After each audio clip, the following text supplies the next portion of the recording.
Assalamualaikum and hi everyone. Today we are going to enter subtopic 6.3, Integration of Trigonometric Functions. At the end of this video, you should be able to integrate trigonometric functions, including integration by substitution, integration by parts, and definite integral. Okay, let's do some recall. If I differentiate sine x, I will get cos x. So remember, integration is a reverse process of differentiation. So if I reverse this process, in other words, if I about to integrate cos x, I will get sine x. To write this down, integrate cos x dx. Why dx? Because I want to integrate over x. Integrate cos x dx is equals to sine x, and don't forget plus c. Now, differentiate cos x will get negative sine x. Yes, if I reverse this process, in other words, if I integrate negative sine x, I will get cos x. Let's write this down. Integrate the whole thing here, negative sine x over x dx is equals to cos x plus c. But what if I only want to integrate sine x without the negative? So I can transfer the negative to the other side, meaning I can write it like this. Integrate sine x dx equals to, so the negative part here, I'll bring it to the other side. So it will be negative cos x plus c. Now, differentiate tan x, will get secant square x. If I reverse this process, in other words, if I integrate secant square x, I will get tan x. To write this down, integrate secant square x dx, I will get tan x plus c. Okay, so these are all basic formula for cos, sine, and secant square. The picture on left hand side is the formula that we figured out before. And if you notice, this formula is for theta is a single x. Okay, and take a look at the box on your right hand side. The first formula, integrate cos ax dx equals to sine ax over a plus c. So now our theta is ax. We integrate the cos, we'll get sine, and copy the theta, the same ax. And what happened at the denominator there? Basically, we just differentiate our theta over x. So differentiate ax, we'll get a. Same as if you differentiate 2x,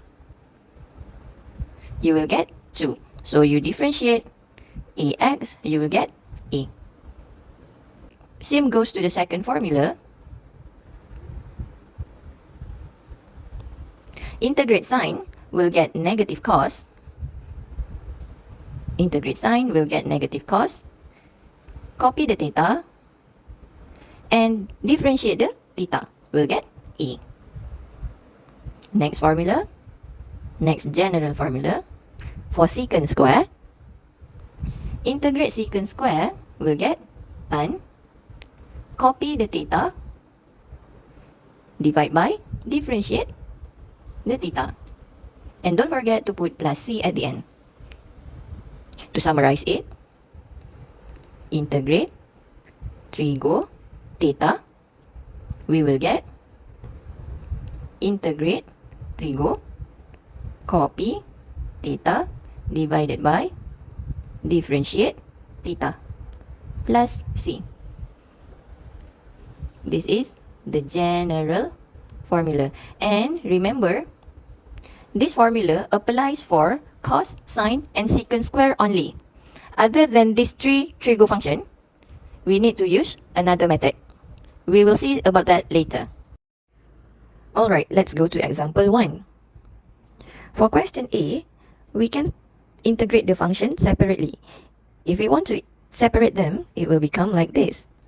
Integrate 4x squared. Don't forget to write dx because we want to integrate over x. And then plus integrate cos 3x dx. So now we can integrate one by one. For the first part, integrate 4x squared, we will get 4x cubed over 3 plus, okay, so if you still remember the general formula I gave you, we integrate the trigo part first. So integrate cos, we'll get sine. Okay, so don't get confused with differentiation. And then copy the theta, 3x divided by differentiate theta is 3. And then plus c. And we're done. You can combine the denominator if you want, but it's okay if you leave it like this. Moving on to question B, integrate this separately, or if you want to integrate it directly, then that's fine. Okay, so I separate these functions. I will get integrate e to the power of 2x. Don't forget to write dx plus integrate sine 2x dx. Integrate exponent. First, you just copy everything and we're going to divide it by differentiation of the power. Differentiate 2x, will get 2. Plus, okay, so integrate the trigo part, sine, will get negative cos. Copy theta, 2x, divided by differentiate theta. Differentiate 2x, will get 2. And then plus c. Okay, so we need to simplify this, especially this part here. We will get e2x over 2 minus cos 2x over 2 plus c. You can leave the answer like this, or you can factorize 1 over 2 like this, or you can combine the denominator. It's up to you, as long it is the correct answer. Moving on to question C, we cannot direct integrate this fraction. We need to simplify it first. As you can see, the fraction share the same denominator. Hence, we can split them into two fractions, like this. So, the two fractions will look like 1 over cos square. Look at the theta. Just copy it. 2x plus pi plus cos cube. Just copy the theta over cos square 2x plus pi dx. So now, do not integrate yet. As we can see, we can simplify even more of this fraction. So the first fraction will be 1 over cos square is secant square. What about the theta? Just copy the theta. Plus, we can cancel the power, cos square and square. So we're going to live with cos 2x plus pi.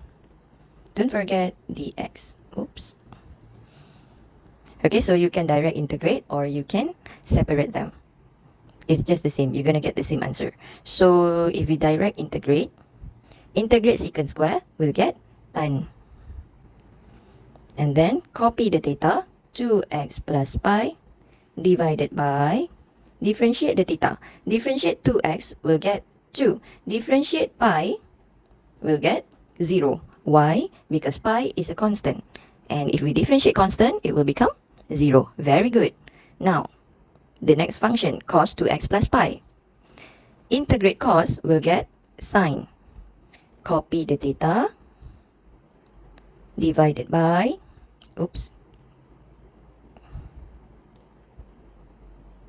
divided by, differentiate the theta, it's 2. And then plus c. You can leave the answer like this, or you can factorize the denominator outside, just like question B. Okay?